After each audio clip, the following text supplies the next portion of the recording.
An interesting team for different reasons, the Carolina Panthers. Who's the quarterback going to be? Here is Sam Darnold appearing on the Bussin' with the Boys podcast with Taylor Lawand, talking about the uncertainty he's currently experiencing at the quarterback position in Carolina.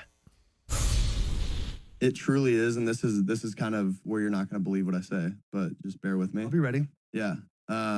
It truly is like whatever happens, happens. Because that's, at the end of the day, like, it's out of my control. Yeah. And I know that. And so I have enough security in myself to where I can be like, I know I'm a good quarterback. I know I can be a good quarterback in this league. I've proved it. And I know there's a team, if, something happens, that would want me. I wonder if he knows that there's a specific team, or he's just saying, hey, there's 32 of them. Somebody out there would want me if something happens. It's easy to be chill about this when you're getting $18.8 million this year, no matter what.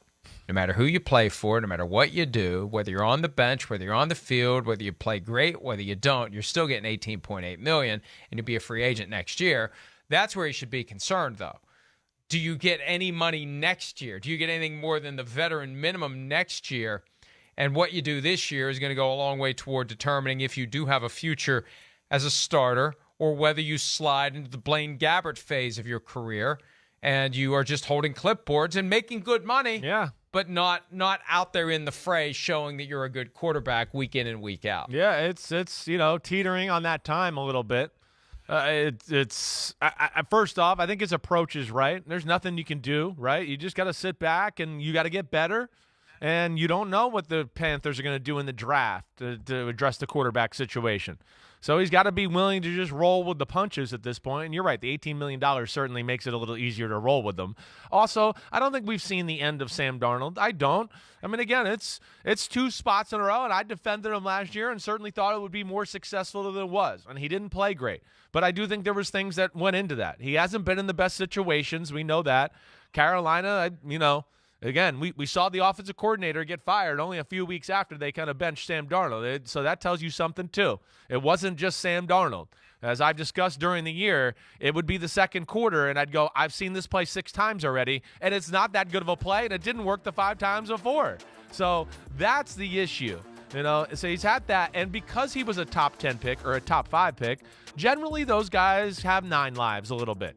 I mean, he was viewed as the number 1 pick in the draft by a lot of teams in football. So he'll get his chances to be at least a backup, and then you got to hope to get your chance to play again. But, yeah, that Carolina quarterback situation, very, very interesting. And Sam Darnold, we'll see where it goes. But there was some terrible play, that's for sure. Hey, I remember in the early months of our first year together on this program, somebody referred to him as Sam Darnold.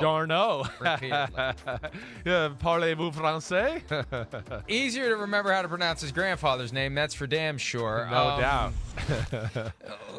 Now, the good old Dick Hammer? I mean, yeah. How could you ever forget that? It's the greatest name in the history of mankind. Hey, one of our all-time great sign-offs, and we should probably do it every show. He's Dick Hammer. I'm Turd Ferguson. We'll see you tomorrow.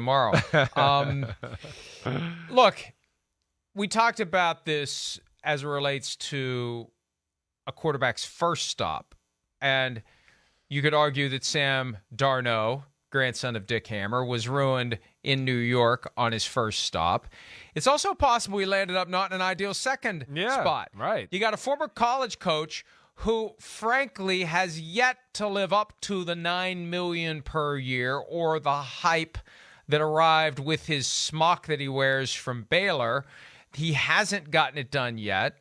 They haven't shown that they know how to operate the kind of offense that starts off, we see it all the time. Hey, great few games to start the season. Now the other teams have tape on what you're doing. Let's see if you can continue it, and you can't. And now you got Ben McAdoo with his giant Chris Sims suit. Look, and we've seen this time and again. And this is one of the byproducts of doing this for 20 years. You start to figure out the patterns. When you have a coach that is widely perceived to be on the hot seat, and you have a key position like offensive coordinator that you're trying to fill, good luck getting a good offensive coordinator. All due respect to Ben McAdoo, but come on.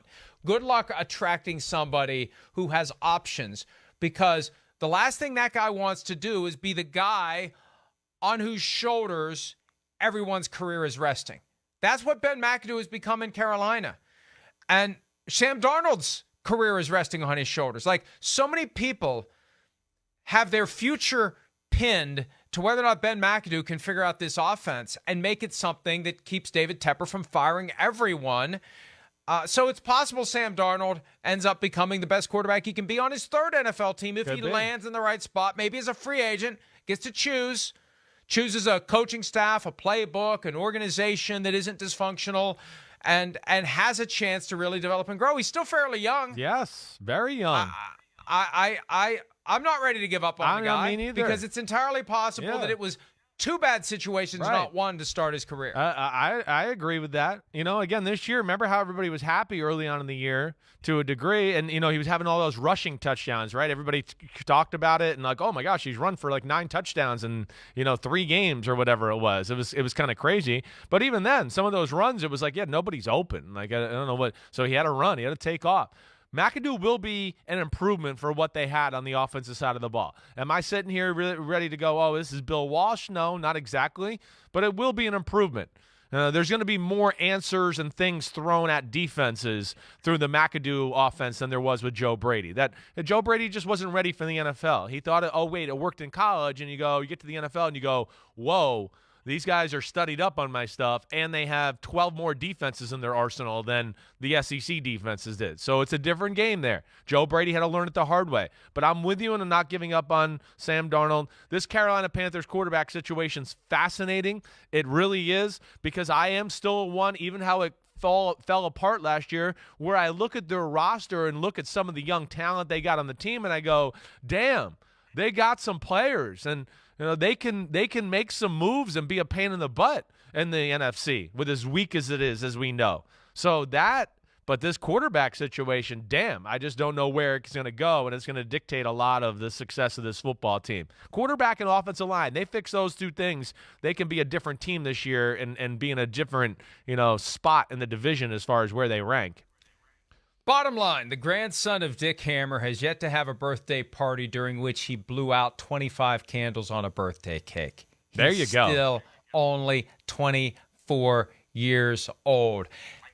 20-plus years younger than Tom Brady, so it's safe to say he's got some football. Yeah. Hi, I'm Mike Tirico, and thanks for watching. Make sure to hit subscribe for the latest news and highlights from NBC Sports.